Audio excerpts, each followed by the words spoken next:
Hello, and welcome to Fred Asquith on Film. Guess what this podcast is about? You guessed it. It's Fred Asquith talking about film. The clue's in the fucking title, bro. If you can't work that out, you're in the wrong place. You can follow me at Fred Asquith on Film, TikTok and Instagram. Today, we have a jam-packed day with lots of fun things. You know, sometimes we have news-only episodes. Sometimes we have reviews-only episodes. Sometimes we have review specials like the Wicked one. Sometimes we have rankings. No, today is a combination of all the above, and it's super duper excited.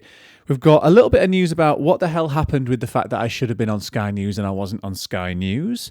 We've also got a ranking. We're also just going to quickly brush over the best Christmas ads this year, and then we're going to go through the top 10 Christmas movies with impressions. I've put with impressions here. I don't know how many impressions I'm going to be able to successfully do, but also I asked on the broadcast channel via @Fred Asquith what everyone, the ranking of the Christmas films that I'm going to rank. Does that make sense? And so you guys ranked them as well. So we're going to compare my ranking to your ranking. This is like being at a kid's birthday party and the kid whose birthday it is says, well, my vote counts as 10. We're going to hear my ranking and then all your rankings. We're also going to have a review of Train Dreams, which came out on Netflix recently. We're going to have a review of Blue Moon, which I finally did see, the new Richard Linklater film, and J. Kelly, which is out on Netflix this Friday, which is the new Noah Baumbach, George Clooney movie. There's a lot to get through. And hey, remember, as always, movie criticism is subjective, and my opinion is just as subjective as yours. Nothing I say affects your right to enjoy or not enjoy a movie, nor do I seek to deny your totally valid view and experience. That's the motto of FoF, isn't it? So let's crack on. Long-time listeners will know what the fuck just happened. So, what the fuck happened with Sky? That's the first note on this on our agenda today.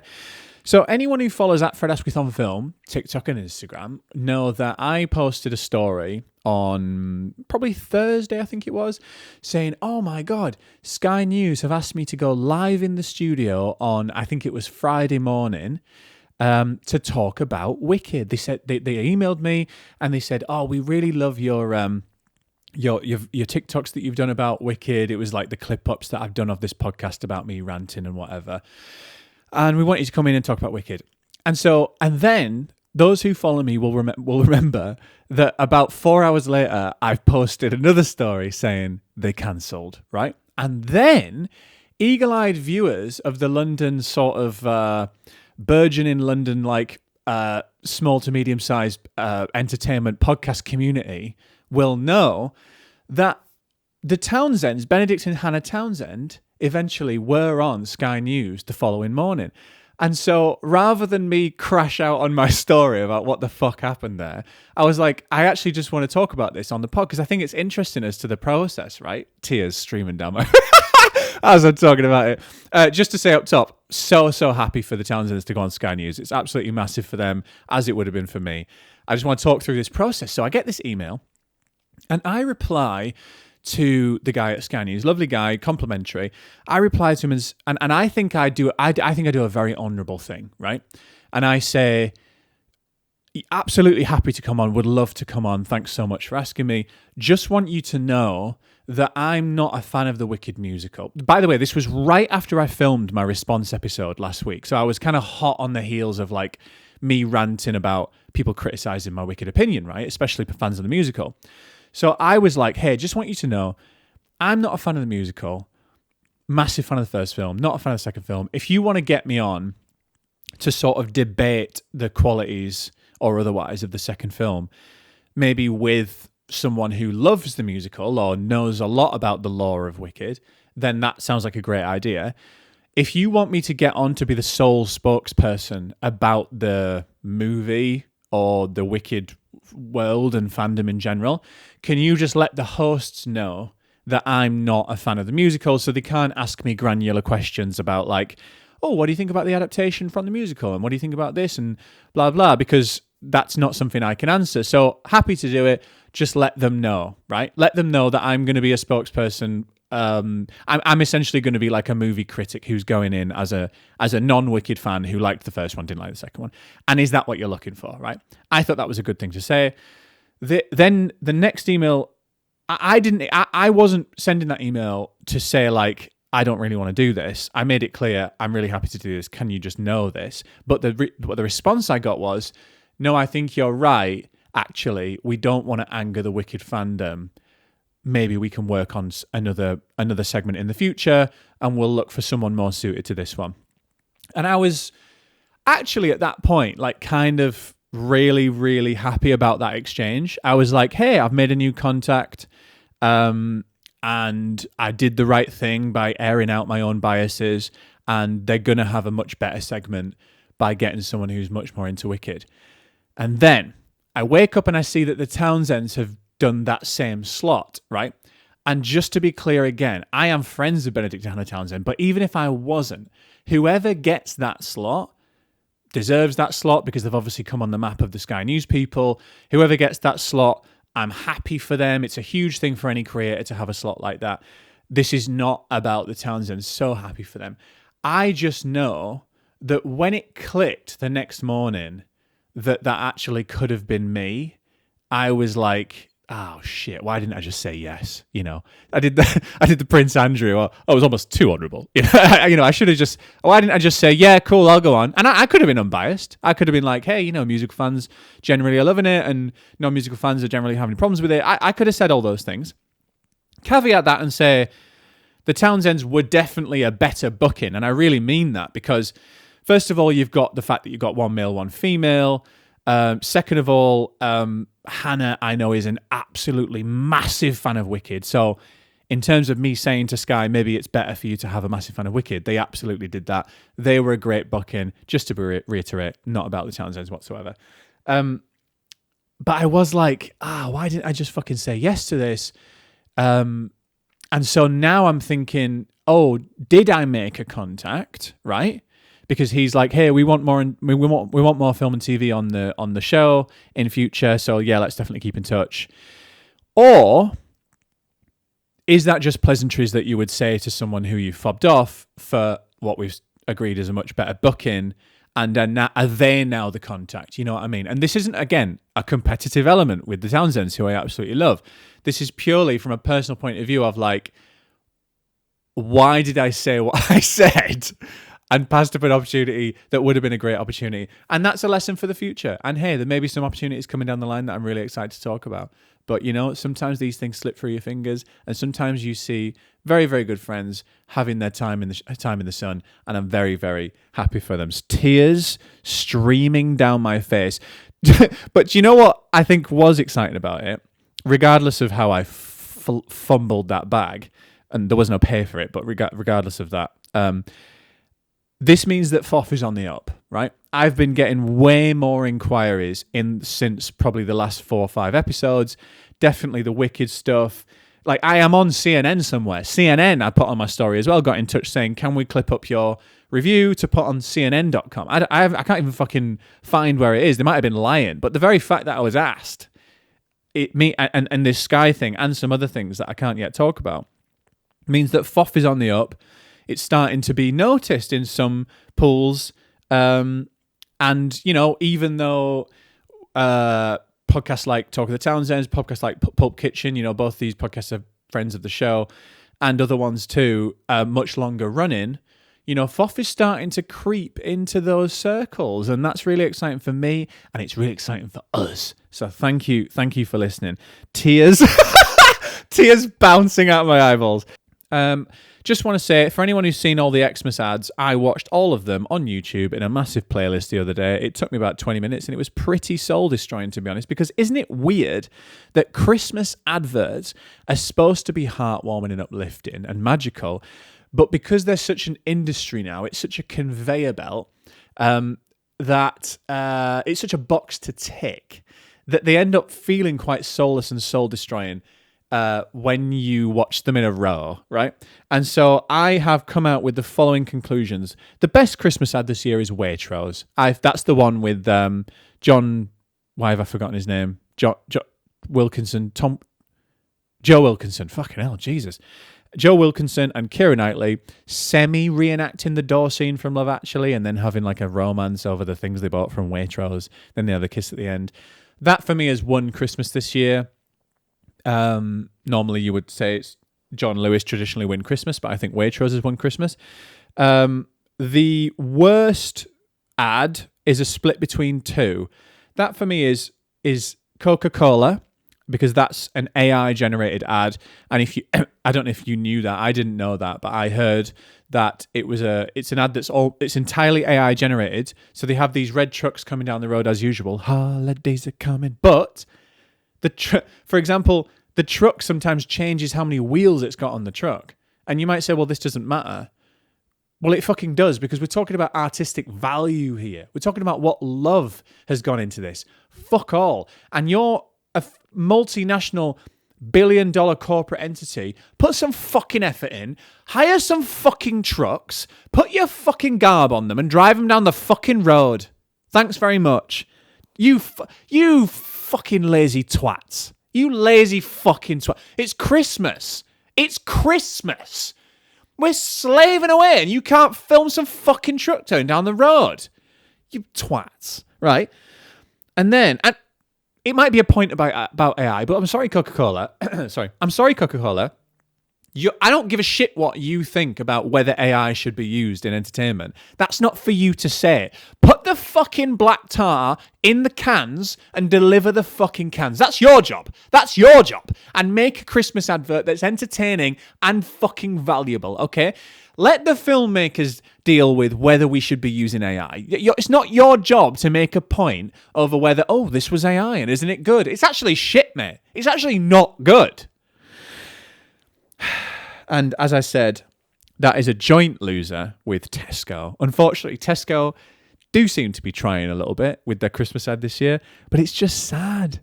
There's a very melancholic vibe, and not in like a half a world away, like John Lewis melancholy. It's actually just a bit sad, and I've forgotten what even happened in it, and all I remember is the sadness. Like, so that's not a great Christmas ad. So we're now going to go into top 10 Christmas movies, and we're going to deduce how similar was this to the public vote for top, and by public vote I mean on my broadcast channel. So I put a list of 19 Christmas movies to the group. Okay, the reason why it's 19 was because I've seen these movies, right? And also they count as Christmas movies to me. And so let me be clear about what's counts. So basically I've seen 19 Christmas movies that count, in my opinion. Let's talk about what counts and what doesn't count here, and also a couple that I haven't seen. So this is not the following movies, right? Carol, Little Women, Trading Places, Kiss Kiss Bang Bang, While You Were Sleeping, right? So what you might see a trend here. What I'm mentioning is movies where the movie is more than the fact that it's a Christmas movie, okay? So Little Women, yes, there's scenes set at Christmas. Yes, it's very magical. Carol, yes, it's heavily Christmas. They're in a department store. Edward Scissorhands, for example, yes, it's snowy. These are... They're Christmas-adjacent movies in the sense that they are set at Christmas or sometimes partially set at Christmas, but they're not Christmas movies. What I wanted to send to the group was movies that are... Their entire intent is to depict Christmas, like it is to be a Christmas movie. And that doesn't mean it has to be family or uplifting, because we have a horror film in there as well, but they most often are, okay? And it's also not Scrooged, because I haven't seen it. That's with Bill Murray. It's also not Nightmare Before Christmas, because I haven't seen that as well. It's also not Home Alone 2, because I decided to roll that into one just Home Alone blob. Okay, so I appreciate Home Alone 2 is its own thing, but Home Alone's in there on its own. Die Hard is borderline in the sense that you can watch it throughout the year, but it is a Christmas movie. That's a tired argument in my opinion. That fucking John McClane sends a dude down in the lift with his fucking Santa hat on and ho ho ho on his jumper. It's a fucking Christmas movie, all right? So I hope we've established there what we're working with here, which now leaves a list of 19, and I'm going to work through my 19 from 19 to the entire 19, from 19 to 1. We're going to skip through quite a few of these. From 19 to 1, and then we're going to go through how similar that is to the public vote by the FoF listeners. At number 19, we've got Krampus. So this is literally bottom because it's the worst Christmas movie that I've seen. But that actually, given the quality of Christmas movies, And sorry, given your sort of like mileage with like Christmas movies don't have to be necessarily that high quality to enjoy, I thought Krampus was decent. I'm a horror movie fan. It's a Christmas horror movie. Good swing. Thanks very much. I appreciate you giving it a go. At number 18, we've got Surviving Christmas. So Surviving Christmas is Ben Affleck, like family, just the normal Christmas format that you would expect from a family Christmas comedy. Just like pratfalls, goofy shit happening. Oh my God, he's a fish out of water. He's having to meet the in-laws, that kind of thing. And on that point, number 17, we have Four Christmases, which is Vince Vaughn traveling around with his classic neurotic wife. I mean classic as in that's how wives are always written in American Christmas movies. Reese Witherspoon to go and spend 4 Christmases with 4 different parts of their family and friends. Number 16, we've got Christmas with the Kranks. This is close to my heart, this one. This is Tim Allen and Jamie Lee Curtis, both in fallow periods of their career. Obviously, Jamie Lee has since recovered her career. Tim Allen is still in obscurity. It's quite funny. Again, we're still in this kind of family Christmas vibe. It's quite funny, but I think actually this is one for me that I've probably put lower than my likelihood of actually watching it. I think for me, I would be very likely to watch that movie because I feel nostalgic about enjoying it when I was younger. At number 15, we have The Holiday, which is obviously my darling wife's favourite movie of all time. We have to watch The Holiday every fucking week from January till December, and then twice a week in December. But The Holiday is kind of shy. I don't like it that you can watch it throughout the year as well, because it's actually not that fucking Christmassy. They're in fucking California. There's not even that much snow. That I like the Jude Law, Cameron Diaz bits, because that to me feels Christmassy. And even though it's still shite and saccharine and badly written and weird at points, at least it's snowy and Christmassy. But then we got to go fucking spend time with Kate Winslet, who I love, and Jack Black, who I love, in sunny, is it even Florida, I think, or California? Fuck off, right? At number 14, we've got Miracle on 34th Street. Now, I know there is an original of this, and this is a remake, but I am talking about the remake, which is the Richard, a.k.a. Dickie Attenborough version from 1993, I'm going to say. The last time, I kind of thought this was a Christmas classic. This is one where Richard Attenborough plays Santa, like he is actually real Santa, but the twist is that he's also playing Santa in a department store, right? Now, he hates the Santas from the department store, sorry. I thought this was a Christmas classic until I went back and realised that it's actually a bit shit. And I think there's a lot about 90s comedies. Like, it's so bad. I wish I could put my finger on why it's bad. I think it's just... It's like, it feels formulaic to the point of nausea. So yeah, that's Miracle on 34th Street. At number 13, we've got The Grinch, or How the Grinch Stole Christmas, starring Jim Carrey from 2003. I think the lore of this movie I enjoy more than the movie itself. So I enjoy this Graham Norton interview that I heard way after it came out, where Jim Carrey was like, I had to talk to Navy SEALs in order to work out how to not go insane in the makeup for The Grinch, because the makeup chair took, I think he said like 7 hours or something ridiculous every single day. And his skin couldn't breathe, and he was sat there and he felt like he couldn't move or bend his limbs properly because the makeup was so thick. And he said he had to take up smoking and distract himself constantly. That's what the Navy SEALs told him. Just be like, if you start feeling yourself going nuts, turn the TV on, go do something else, go for a walk. So he was literally losing his mind during this movie. And this was around the time that Jim Carrey did start to lose his mind. This was around the time he did Man on the Moon and that documentary about how he lost himself in the Andy Kaufman role. He fucking lost his mind in The Grinch, and I think that was the beginning of the downfall for Jim Carrey, even though he did have a couple of good other films coming up. I fucked that up so much. Coming down from up his sleeve. Maybe that's how I could rescue that one. At number 12, we've got Nativity ! That is Martin Freeman's sort of like what feels like quite a DIY, like cutesily DIY school comedy where he plays like a teacher and he takes his class through rehearsals for a nativity play, right? And like it's almost looks like it was made for TV. Maybe it was made for TV, but cinematography wise, it looks televisual. And the lighting is terrible at times. Like they use literally the wrong like color LEDs for certain scenes, so it looks like really daylight when it's actually supposed to be dark. Like it's a really badly shot movie.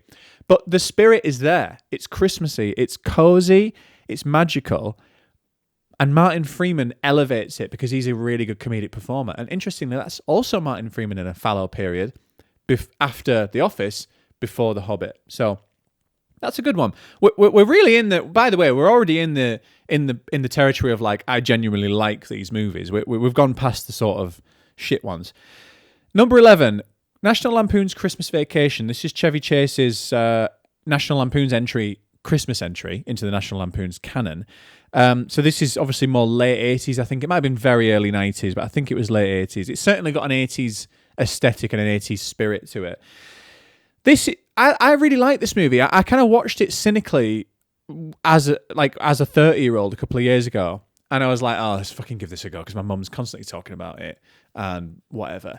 Anyway, it's obviously like paves the way for Meet the Parents and Meet the Fockers and also all these ones we've just mentioned, 4 Christmases, Surviving Christmas, in terms of that format of like it's Christmas and everything goes wrong, or it's a occasion with the in-laws and everything goes wrong. Like that's what I think National Lampoon's semi-pioneered that, at least for the modern era. I'm sure there's ones before that maybe, but I think it kind of pioneered that for the modern era, and I think it's a really good example of it. Never got a chance to see any of the other National Lampoon's movies, so maybe I'll like them too. Now we're into the top 10. Number 10, we've got Klaus. Klaus is an interesting one. So Klaus is directed by Sergio Pablos. It came out in 2019. It was distributed by Netflix, so it is on Netflix if you fancy watching. Klaus it's basically a perfect movie. It's funny me saying that because it's at number 10. But it is basically a perfect movie. The plot revolves around a postman stationed in an island town to the far north who befriends a reclusive toy maker, okay, called Klaus. And who do you think he might be? It's an animation. It's very beautifully animated. It's got a really distinctive look. It's a 2D animation, I think, if I'm not mistaken. It feels like it's been here forever as like an artifact of Christmas. So yeah, highly recommend Klaus. Number 9, Muppet Christmas Carol. This is a much-loved movie, which we'll come on to in the public vote. I do love it. The reason why it's at number 9 is because I think the opening 30 minutes is fucking lights out. I think it's so funny. And then you've got the narration from Rizzo what's his name? And Rizzo the Rat.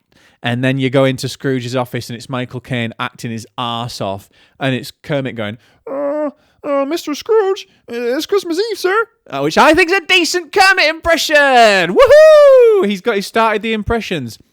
There's only one more week till Christmas. That's not bad. Mr. Scrooge, it's Christmas Eve, sir. Okay, I could do that forever. And you got fucking Baker coming in going, and then Scrooge says something mean to him and he goes, fucking Beaker. Oh my God, I love it. And I love how those little rats in the office, still talking about the opening, how like Scrooge turns around and they go, and they like start talking to something, and then Scrooge turns back around and they go, and start writing really fast. Oh, I fucking love that movie. But the reason why it's at number 9 for me is because the second half I think is just so depressing. And I don't think A Christmas Carol has to be so dark to the point that it feels impenetrable. Like we've all seen so many adaptations of A Christmas Carol, all the way up to the Baz Luhrmann one, was it? With Jim Carrey. Baz Luhrmann, what am I talking about? Robert Zemeckis, with Jim Carrey. And all the way back to, I've seen like theatre productions, and we all have. And I think that the second half of Christmas Carol, although dark, can have bits of magic to it and can obviously end with such an uplifting tone. I think the Muppet Christmas Carol delves so deep into that macabre, like, darkness that it almost really puts me off. Like, it really takes the Christmas spirit away from me. And, you might say, well, that's the movie successfully telling the story of A Christmas Carol. It's supposed to be dark. Yes, I know it's supposed to be dark. I just find it much more impenetrably, sorrowfully dark than it maybe needs to be in Muppet Christmas Carol. And the jokes sort of dissipate away. But that first 30 minutes I fucking love. Number 8, The Polar Express. And I absolutely love The Polar Express. And I actually watched this with my nephew the other night. He's 2 years old now. And this is a magical moment. I can't wait for this with my own kid. He's got to the point now where he's genuinely started to watch films. So he previously, like, in the past year, has like really loved Monsters Inc., but he only likes the middle section. He really loves Moana, but he only likes the opening. But then last week, he finally watched Shrek, and he watched the whole thing, start to finish, sat there completely transfixed, right? Which just shows a slight development where he's like, okay, he starts to understand there's elements of a narrative. He starts to maybe understand what that narrative is. And then last night, we put on Polar Express. He watched the whole fucking thing. I was so proud of him. The whole thing. Because he loves trains. He loves animation. He loves songs, and there are a few songs in it. And so I kept saying to him, "There's a train coming." Like, guess what? I had such a magical time. Like, I'm getting shivers. I love this kid, right? And I had this really magical moment where I was like, I get to enjoy this movie for the first time again because I'm watching him enjoy it, and I get to like have this like real Christmas cozy moment with him. Where I'm like, oh look, there's a magic train. Where's the train come from? What's going on? Like, you can really like get into it when you're watching it with a kid. And he was fucking loving it. So The Polar Express, number 8. Number 7, It's a Wonderful Life. Frank Capra, Jimmy Stewart, classic from the 30s, or is it the 40s? From the 40s, I think. Black and white. It's basically a Christmas Carol, right? It's like a guy who's not as nice as he could be. I mean, that's the weird thing about It's a Wonderful Life. He's a nice dude. He's just sort of a bit like busy. He's not Scrooge. Scrooge is the Mr. Potter who won't give him. That's another impression. Here we go. Mr. Potter, Mr. Potter, you dirty, what does he say? What does he say? You greedy bastard, Mr. Potter. And Mr. Potter, the banker in the town, is taking all the money. Jimmy Stewart's not that bad of a guy, but then he still has to go through this like torch trial of like a Christmas Carol, essentially, where he gets visited by an angel, and then he gets shown all the bad things he's done, or he gets shown all the times that he's not been Christmassy, or whatever the fuck it is. I actually don't know, because I swear to God, every time I put this film on, I fall asleep for the whole second half. And do you know why that's good? Because that's exactly what a Christmas movie should be. I want it to lull me to sleep on a dark winter night. I have obviously seen the whole thing, but you know what I mean. Kids, come out of the window. This dusty old, rusty old house, when he pulls the banister off. Right, now, impressions ramping up. Number 6, we've got Elf. Santa! We've got Will Ferrell. My wife's working in the room. She's going to fucking hate me now. Will Ferrell as Buddy the Elf, directed by Jon Favreau. We've all seen this movie. Jon Favreau before his Iron Man and Cowboys and Aliens run. And this is an unusual thing in that it's a contemporary Christmas classic, a genuine contemporary Christmas classic, of which we've got 3 in the top 6, this being number 6. Moving on to number 5, we've got one that I think is lesser seen. Another Tim Allen one, actually. We had Christmas with the Kranks earlier. One that is lesser seen is The Santa Claus at number 5. And that is, Tim Allen. He is he's divorced from his wife, who has a new partner who he fucking hates, and I love that. He has a kid, and the kid stays with him on Christmas Eve, and he reads him a story, and then boom, there's a thud on the roof, and it's the real Santa has died on their roof, and he puts the jacket on, and that means he has to be the next Santa, because that's how it fucking works. So he starts growing a beard, he starts growing a belly, he gets taken to North Pole against his will in the sled with his son. And the reason why this is on here is because it's magical, it's cozy, it's Christmassy, it's fun, it's light, it's frothy, it's for the whole family. And, crucially, it's genuinely very, very, very funny. Thank you, Judy. If anyone who's seen the movie knows what I mean there. It's got a really good version of White Christmas by the Drifters in it. It's so good. Not really doing it justice. And it's got him fire extinguishing a turkey that's burning and literally the flames coming out of the oven. It's a fucking great movie. And as with a lot of like 90s movies, it's shot really nicely. It looks lovely. Number 4, Die Hard. We've already answered this question. Is it a Christmas movie? Yes, it's absolutely a fucking Christmas movie. And it's obviously brilliant. Not only one of the best Christmas movies, but one of the best movies ever made. The reason why it's only number 4 is because I think I can get more magic from other movies at Christmas specifically. Number 3, Home Alone. I'm bunching in Home Alone 2 with this as well. I think they're both quintessential Christmas movies. This again takes up the mantle of the National Lampoons, really. It takes up the mantle of like, it's Christmas, pratfalls, slapstick humour, shit going wrong.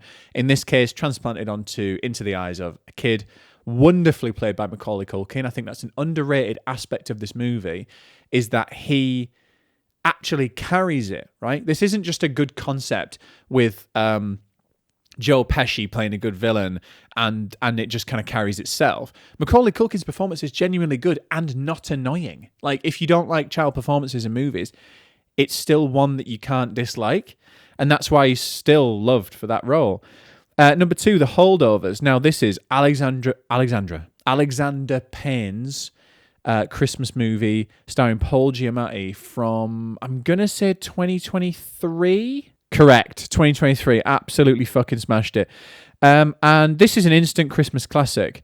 It's about a curmudgeonly teacher remains on campus during Christmas break to babysit a handful of students with nowhere to go, hence The Holdovers. Paul Giamatti is the curmudgeonly teacher. Can you think of a better suited role to him? It's also starring Davine Joy Randolph, who won an Oscar for it. There's brilliant performances throughout. I'm a fan of Alexander Payne as it is. Sideways was one of my favorite. Well, Sideways was my favorite movie for a long time before I saw There'll Be Blood and Whiplash. But it was one of my earliest favorite movies. And anyway, so I'm a fan of Alexander Payne, and this is a brilliant display of what Alexander Payne's so good at. Sort of like nostalgia tinged with bitterness, and it's sort of like optimism tinged with just soaked in cynicism. That, you know what I mean? Optimism soaked in cynicism doesn't make sense really as a sentence, but describes how I feel about Alexander Payne. It's like he's the curmudgeonly teacher implanted into an otherwise really optimistic, uplifting Christmas movie is exactly what Alexander Payne is good at. Highly recommend. Number 1, Love Actually. Now, what is there to say about Love Actually that hasn't already been said? Number 1 is Love Actually because it has the mosaic of elements of a Christmas movie all in one. It's all about love, which is what you want to talk about at Christmas. It's so many different aspects of love that it feels relatively like inclusive. There should be a gay love story in there as well, not to tick a box, but because there's so many stories, it's crazy that there isn't one. But you know, that was what it was like in 2003, so fine. There would be now. And there's so many brilliant comedic performances in this. I think standouts, obviously, Rowan Atkinson in his cameo performance. Alan Rickman is brilliant as the like dirty old Harry who buys his like mistress a Christmas gift instead of Emma Thompson. Speaking of which, Emma Thompson's crying scene in the bedroom has to be one of the best single scene performances in any movie. And I truly mean that, because that is a scene that hits everyone hard every single year. And remember it.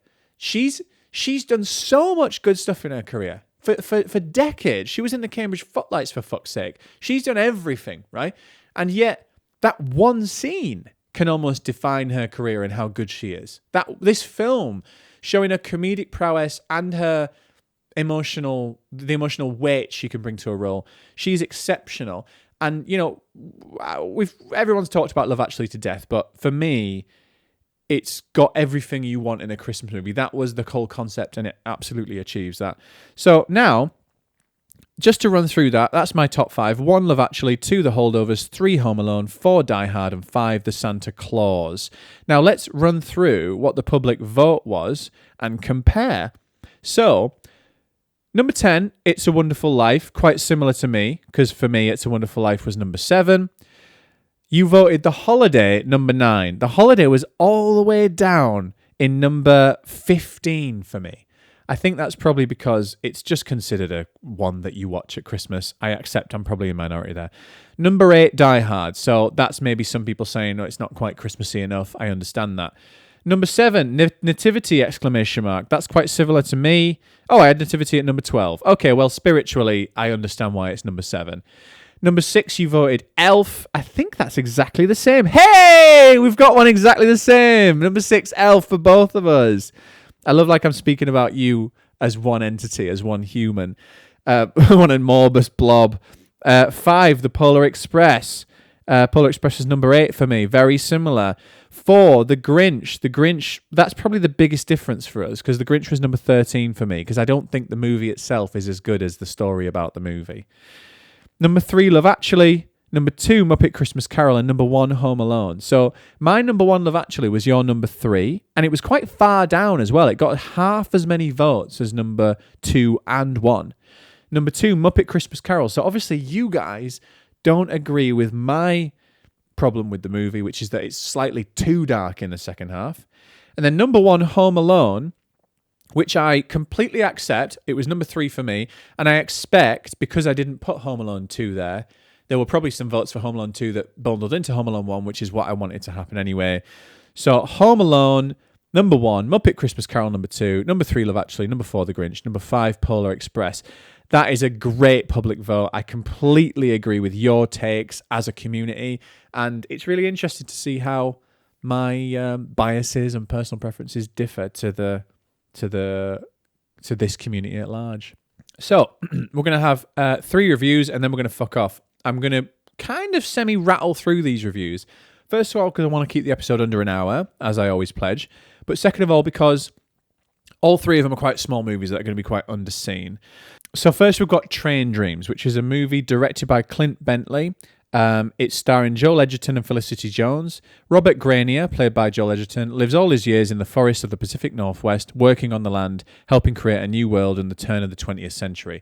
It doesn't mention that synopsis that his wife is Felicity Jones, and he has a child with this wife.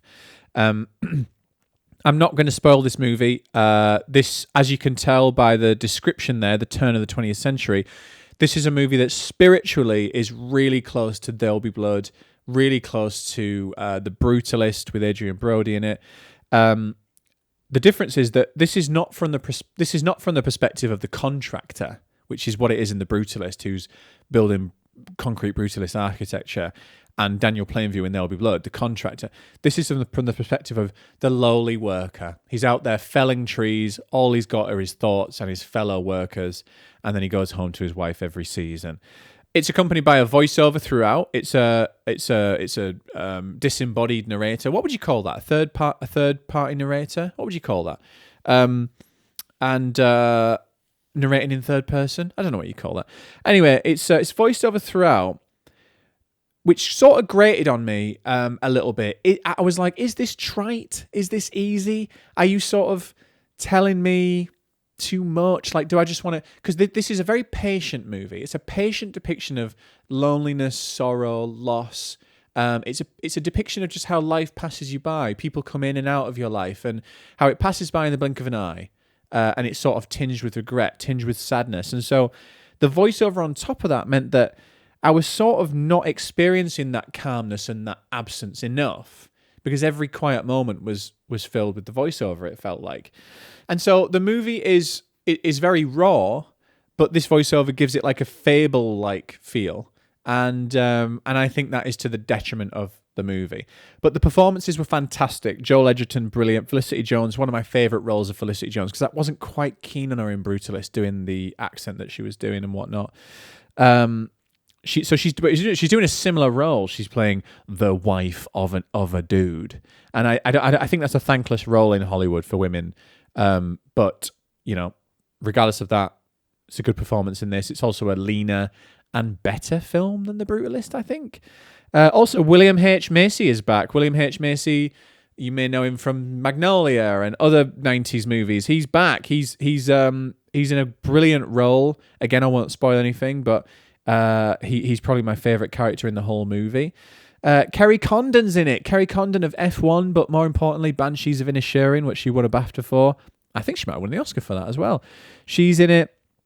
It's also... I mentioned how...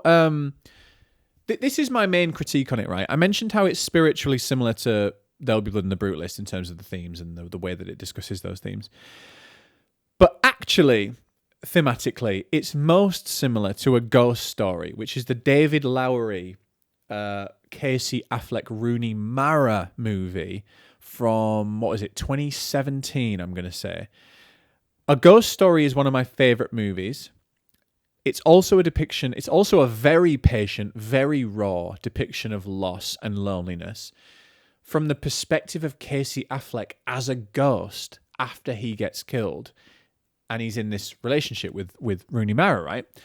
And what I love about A Ghost Story, which I think this doesn't do quite as well, is that Ghost Story allows you to sit in the absence, right? It allows you to sit in the quietness and to soak up that quietness for better or worse. So there are moments that he's watching Rooney Mara and it's quite uplifting because you're kind of thinking, as a ghost, sorry, because you're kind of thinking, oh, he gets to still spend time with the one he loves.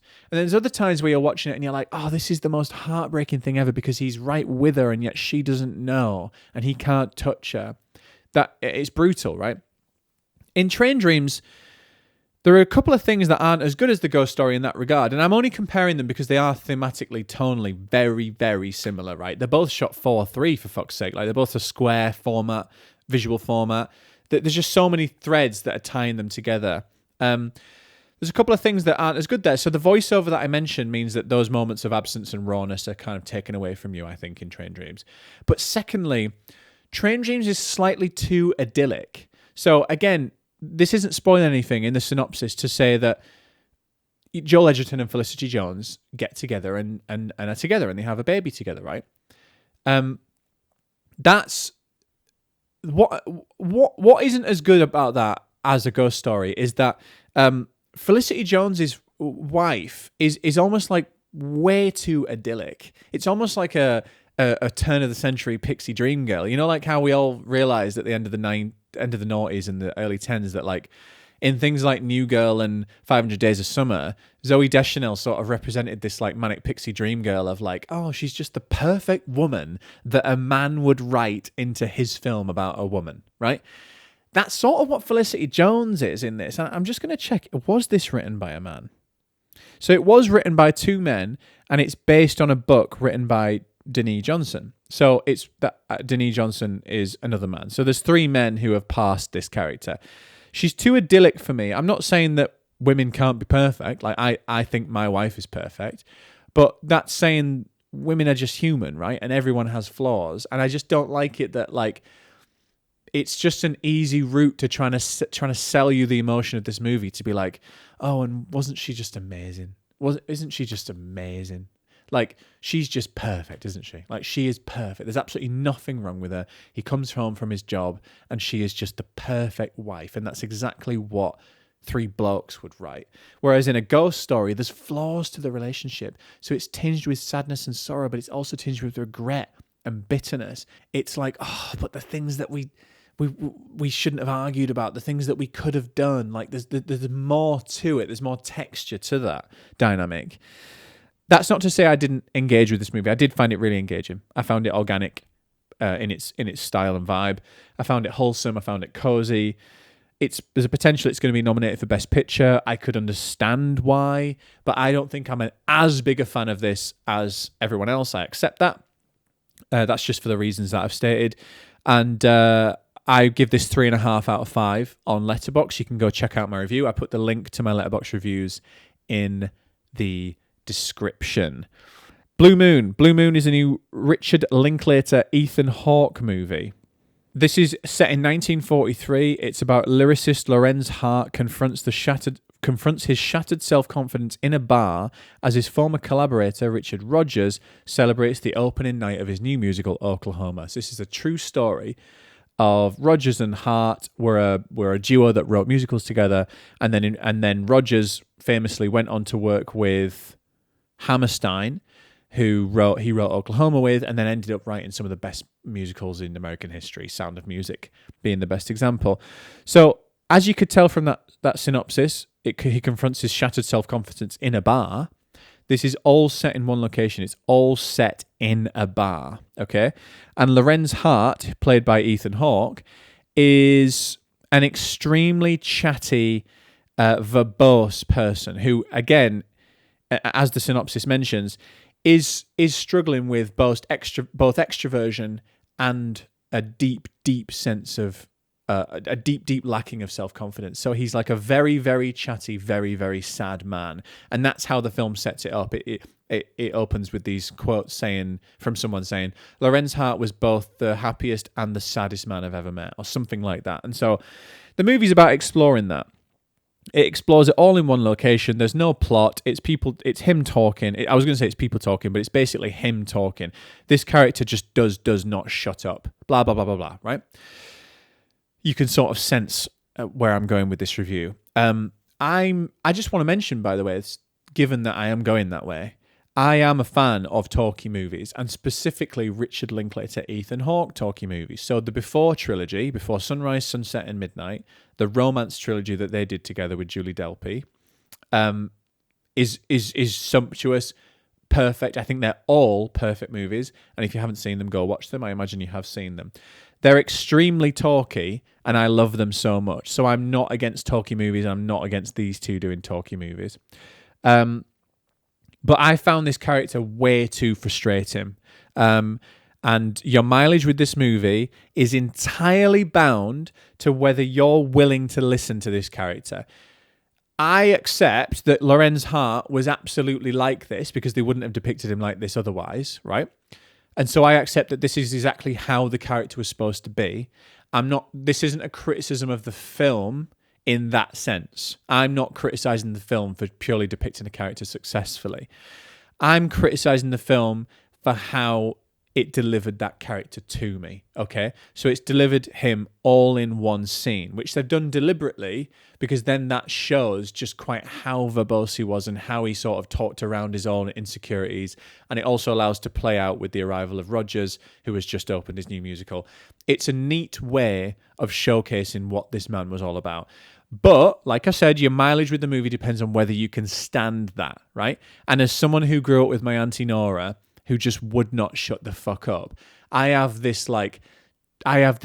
deep inbuilt rage against people who don't shut the fuck up, says the guy who has a podcast and is currently worried about running overtime on his own stipulated end time, okay? There is an irony to what I'm saying here. I have a solo podcast where I do not shut the fuck up. That aside, I really struggled to engage with this movie, and I was hating it in the moment how much I was struggling. He just annoyed me way too much, but the performance is so good. Ethan Hawke should be probably getting a Best Actor nomination for this. It is so fantastic. It is a complete performance, okay? But I just could not endure the character specifically, and I was wondering during... it is on me, but then maybe they could have presented this to me in a different way. Maybe it could have been across multiple scenes where you did get that space to breathe. I never really got a space to breathe. And I felt like we've seen other one-location movies where the cinematographical style allowed for that space to breathe, and it allowed for sort of a tonal shift or like an energy shift, right? So I'm thinking about Say the card the game the basement bar scene from Inglourious Bastards, right? Or phone booth, which with Colin Farrell, where it's all set in a phone booth, or Buried, where with Ryan Reynolds buried underground. There are obviously loads of other examples. There's a lot of Quentin examples because he quite likes this as a trope. So we've got The Hateful Eight, which I don't really like, but cinematographically, there are moments that give you moments to breathe because the camera will completely change style almost. Not only location within that room, but style, right? And you sense, okay, this is a new step in this narrative. It felt pretty static to me. I don't mean I want handheld, as in literally static. I mean, it felt static in its tone and energy throughout. It was just an absolute diatribe of this character from minute 1 to minute 100, no breaks. I found that really, really tough. It didn't have enough stakes for me. The narrative had no stakes. And to be honest, whatever stakes it did have, I didn't want to get on board with because he was annoying me way too much. To be honest, I was rolling my eyes and checking my watch from about halfway. I've written here just to remind you, maybe it's because it reminds me of my Auntie Nora. That's on me.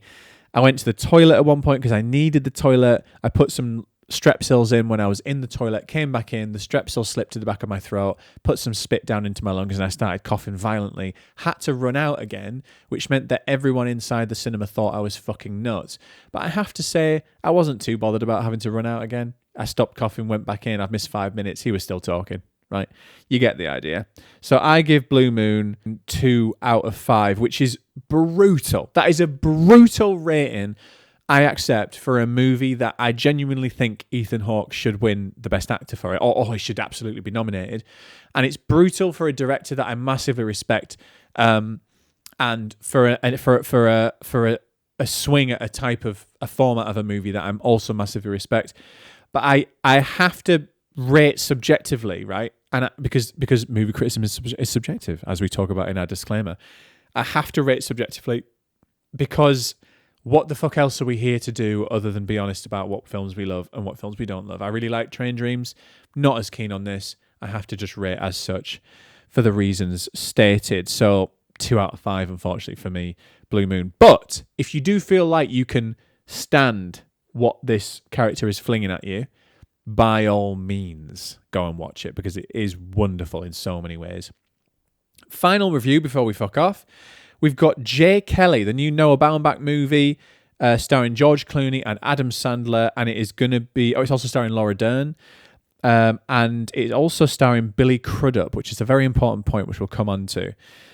This is going to be released on Netflix this Friday, December 5th. Jay Kelly is the story of famous movie star Jay Kelly, played by George Clooney, and his devoted manager, Ron, played by Adam Sandler, as they embark on an unexpectedly profound journey through Europe. There's also a PR exec, played by Laura Dern, and there is a friend, played by Billy Crudup. This is certainly one you should catch on Netflix. I liked it. I thought, why don't I start all reviews by just saying, like, my just straight up opinion straight away. Jay Kelly, I liked it. And then, like, don't mention anything else. Just move on. That should be my entire review. But I liked it, right? It's funny, cute. It's not perfect. As you can see by the synopsis, famous movie star Jay Kelly. So this is George Clooney basically playing himself. And his devoted manager, Ron, played by Adam Sandler. So George Clooney can obviously play Jay Kelly because it is George Clooney. Adam Sandler is trying to play Ron, and what he seems to think he's got some Oscar potential with this because he's doing the rounds. He started his campaign, right? But he's just kind of Adam Sandler. I'm not saying he's running around going, "Oh, we should get you hit," like Adam Sandler does. He's not going around going, "Oh, right?" But he is Adam Sandler. Like, I'm not getting a sense that he's playing anything, right? So I don't know why he thinks he should get an Oscar for this, other than the fact that people like Noah Baumbach and it's a relatively serious movie compared to his other stuff. But give it up, Adam, right? Noah Baumbach comedy is something that I like. I understand it's also something that is an acquired taste. It's quirky and it's light and it's very, very overly intellectual. And I'm not saying, hey, I like it, that makes me intellectual. But I do like how it makes me feel intellectual, right? I like how Noah Baumbach movies feel like an intellectual comedy. And I'm like, hey, I'm finding this funny. You know, it makes me feel good about myself. And I also do genuinely find it funny. I'm not forcing out laughter. I think this is equally funny, quirky, tightly written. It's sort of like a Succession-esque farce at some points, like how the PR execs are sort of fluttering around Jay Kelly and whatnot, and Jay Kelly keeps going missing. There's one scene that I really, really want to highlight in this movie as possibly, and this is really saying something, possibly my favorite scene of the whole year. I don't want to spoil the movie. This is not a scene late on in the movie. I just want to tell you to watch the movie for this scene. And the scene I'm talking about is the scene where George Clooney and Billy Crudup have dinner together, or they have drinks together in a bar, and Billy Crudup does his demonstration of acting by reading the menu. Also known as the shrimp cocktail scene, I'm going to call it, right? Billy Crudup's performance in this scene, I've heard rumours, will earn him a supporting actor nomination. And not only that, that'll be in the same category as Adam Sandler if Adam gets his nomination.